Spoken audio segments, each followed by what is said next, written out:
Oh, hey, I didn't see you there. Sorry, I was a little preoccupied with all of this hot two-dimensional action on this totally killer directional pad. Welcome to another installment of our long-running hardware series, Building with Brad. This video has been kicking around for some time now, and by some time I think I mean 7 or 8 months. We've been just kind of chipping away at this thing a little bit in the background as we had more urgent or pressing stuff going on.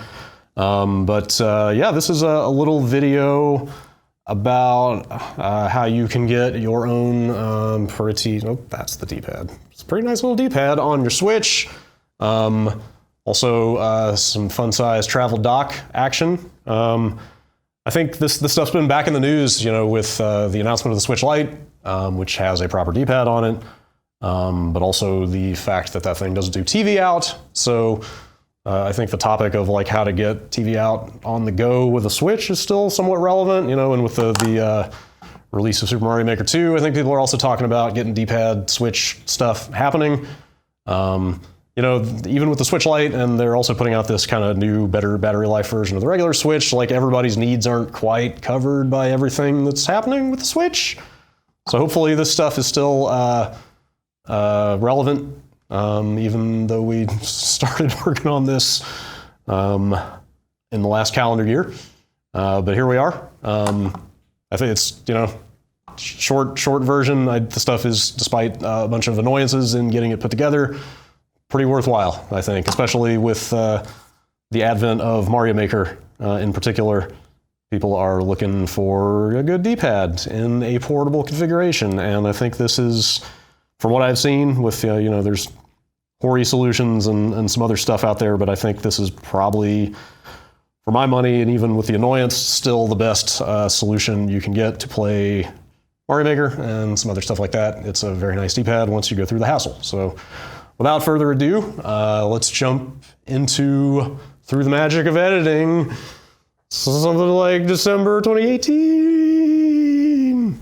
Hello and happy holidays, or depending on when this video runs, I hope you had a good holiday. At the time of this recording, the holiday travel season is upon us, and this happens to be the first time that I will actually have taken a personal trip since I got a Nintendo Switch, believe it or not.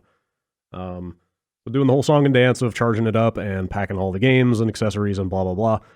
But before I go to town, I thought I would take a stab at making my Switch arsenal a little more travel-friendly.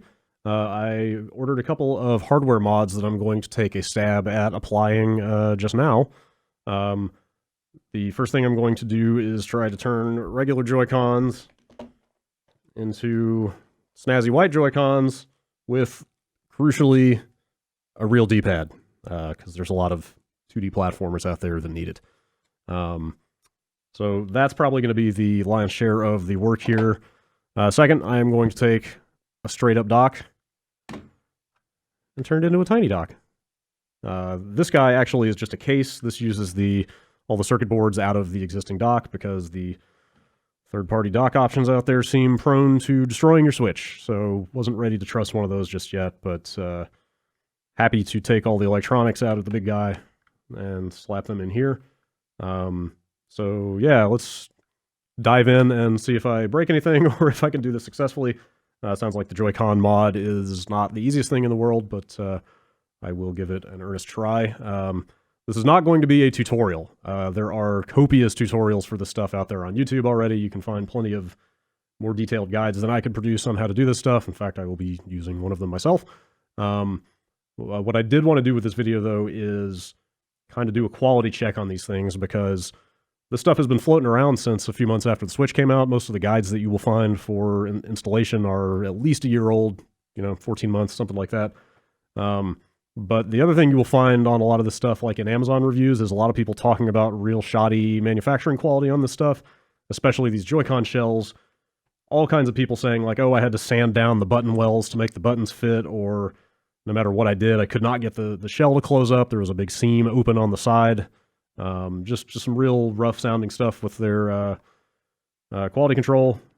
Some similar stuff on this guy, you know, people talking about ports not lining up or cables being, you know, too recessed to work properly.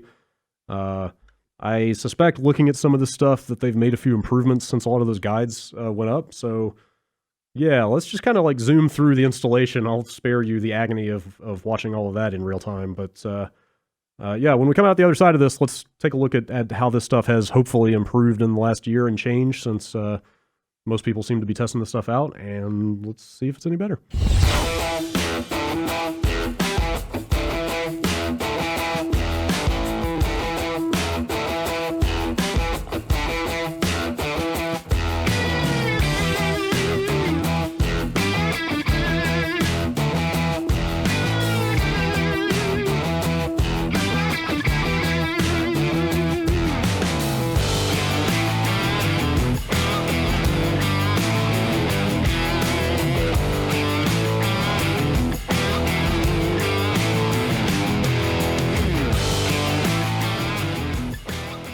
Okay, just stopping for a quick progress check here. Finished the left Joy-Con. Honestly, a little higher build quality than I was led to expect by, Amazon reviews and stuff like that. It fit together pretty nicely. A lot of people were saying that, they had a big open seam on the side of theirs. They couldn't get the housing to fit back together very well, but this thing feels fine. I mean, the plastic's got a fairly similar finish to it, so it feels a little rougher than the retail Joy-Con, maybe a little cheaper in the hand, but for the, $25 or whatever you're going to pay for this set, not so bad. This D-pad, it's basically the whole reason I did this. Pretty nice, I'm not going to lie. Feels pretty good to have a real D-pad on here. Sure enough, though, the minus button cutout was not cut out all the way. There was a bunch of extra plastic in there, and I did not bring any kind of sandpaper or anything, so managed to stick the screwdriver in there and kind of scrape plastic around the edges enough to get the button to fit through, but it was definitely not looking great there for a second. It feels pretty much normal now. I thought I might have to take it back apart later and sand it down a little bit, but seems like I managed to clear enough of that excess plastic to make it feel right, more or less. But, a little rough getting that cut out. Also, not the easiest mod in the world. There's a bunch of little fiddly ribbon cables in here that you need some very small tweezers to work with, and they feel kind of brittle and are just hard to get back where they're supposed to go. Getting the ZL button off was a real exercise in trial and error. It feels kind of like it might snap when you have to kind of bend it to get it out of the thing that it's enclosed in. So, not the easiest thing in the world. This should not be Babby's first electronics disassembly, but doable. I think I'm pretty happy. Snap first impression with how this turned out. So let's jump back in and get the rest of this done.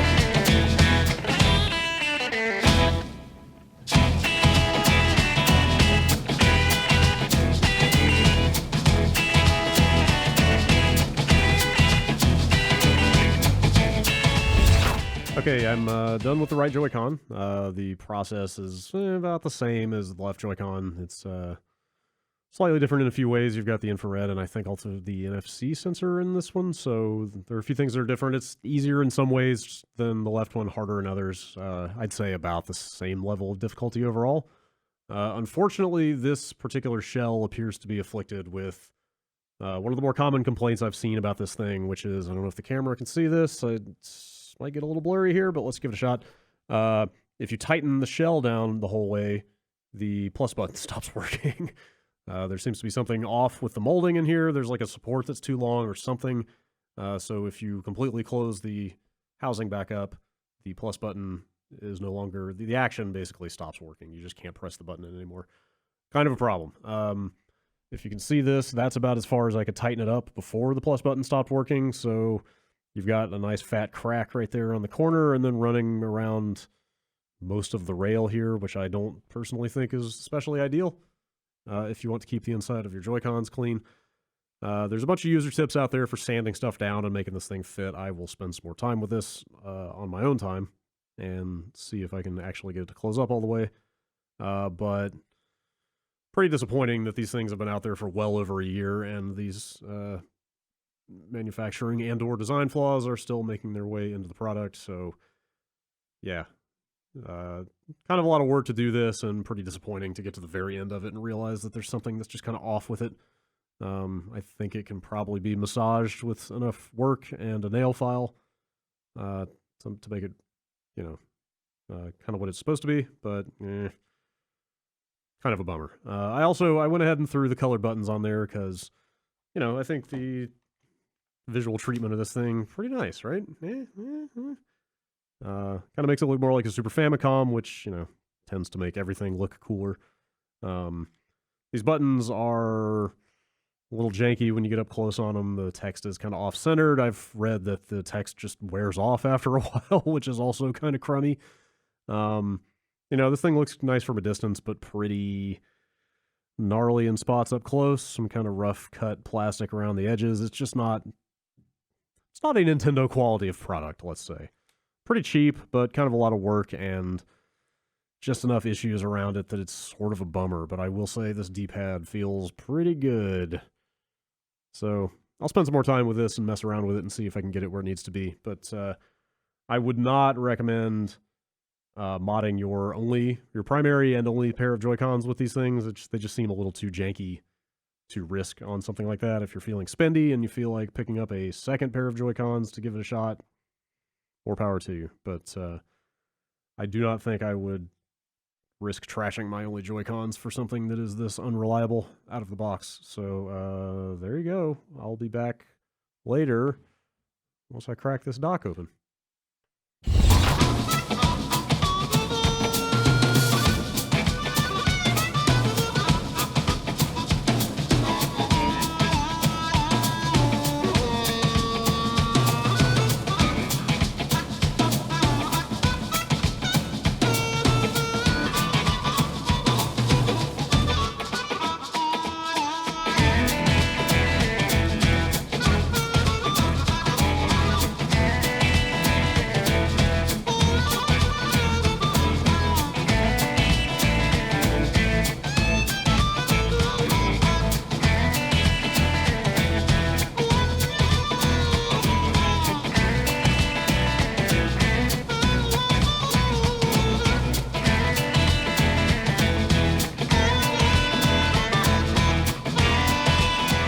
Okay, this thing is absolute child's play next to the, fiddly springs and microscopic ribbon cables of these Joy-Con mods. Like, the dock thing is basically just unscrew the dock and take it apart and pull out the circuit boards. I mean, there's one ribbon cable, but it's a big ribbon cable. You can pop it off with your fingernail. It's not a big deal at all. I barely even had to look at a guide for this thing. It's super simple to just swap those circuit boards into this tiny little dock. Look at this dock. It's so small. It's a small dock. The thing's like $14, and again, you kind of get what you pay for. One of the threaded holes for the screws was stripped, so it's a little bit loose on one corner, but it'll be fine. It'll be fine. On the upside, unlike our troublesome friend Mr. Right Joy-Con here, they have made a few improvements to this thing from some of those first models that were out like a year ago of this thing. One of the big complaints I saw a lot of is that the power port, the AC adapter port on this thing is too recessed, and you could plug in the power cable, but like with just the slightest little bit of pressure, it would pop right back out. So they seem to have cut out a little recessed spot there on, you probably can't see that, but they've cut out a little recessed area here so you can plug the power cord all the way in now, and it is nice and snug. I'm pulling on it pretty hard here before I'm actually getting it to come out, so that's nice. The other thing I saw a lot of people kind of not thrilled about with this thing is it was just kind of bare plastic on the bottom, so if you set this dock with your expensive Nintendo Switch in it on a hard surface, it would just kind of slide around all over the place. They have actually started including some little rubberized sticky feet with little spots to put those on, so I tested it on a table, and I can confirm that it doesn't slide around at all. Works fine. Hooked it up to the TV. Works just like a regular dock. There's no spot on this thing for the LED, though. If you really want the little green power light when you dock your Switch. You will not get that with this unless you, like, get a Dremel, make a hole yourself, and mount it in there, but I'm good. But super easy for this, you know, other than the screw being kind of screwed up on this one. If you want to make a little travel dock, you know, obviously if you have to buy a straight up Nintendo dock and one of these things, it's a lot more expensive than those third party options, but those things just don't seem reliable enough to risk your Switch on. I personally think it's worth the extra spend to go this way and have the peace of mind that you're using the genuine Nintendo electronics in here. So yeah, this thing's cool. I'd say I'm happier with this thing than this Joy-Con that I'm going to have to take apart again and try to sand down. But yeah, that's the installation process. Let's go get on this airplane and actually like try this thing out in the wild. And we're back, only about 4 months later. We've been busy with some other stuff around here, obviously, but on top of that, honestly, I was kind of putting off getting back to this thing because I was just reluctant to get in there with a blade or sandpaper or whatever and start going to town on this thing because, you know, once you start hacking pieces of plastic off, there's no putting them back on, so that was just a little intimidating. But luckily, all the stuff is done, and it turned out that the solutions were pretty simple to get this thing feeling more or less like a, let's not say a genuine Nintendo product, but close enough that it feels pretty good to use. So let's just run down real quick the stuff I have learned as I have taken these things back apart 3 or 4 more times. Okay, first off, the infamous problem of not being able to get the right Joy-Con to close up, which is something a lot of people have run into.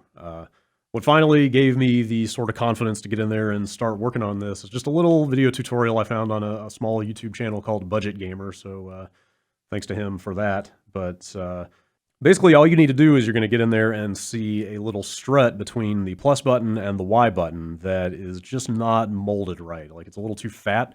There's a couple more struts below it that are the right size, so you can kind of eyeball and compare. The Budget Gamer video is very clear. If you want more detail, you can look at that. But all you really have to do is get in there with an X-Acto knife or a box cutter and just very carefully start shaving plastic off of that strut until it's the same thickness as the others below it. And once you get enough plastic off of there, it'll pretty much just close up tightly like a Joy-Con oughta. That is fairly delicate work. You're going to be in a pretty tight space with a pretty sharp object, so you kind of need to be careful.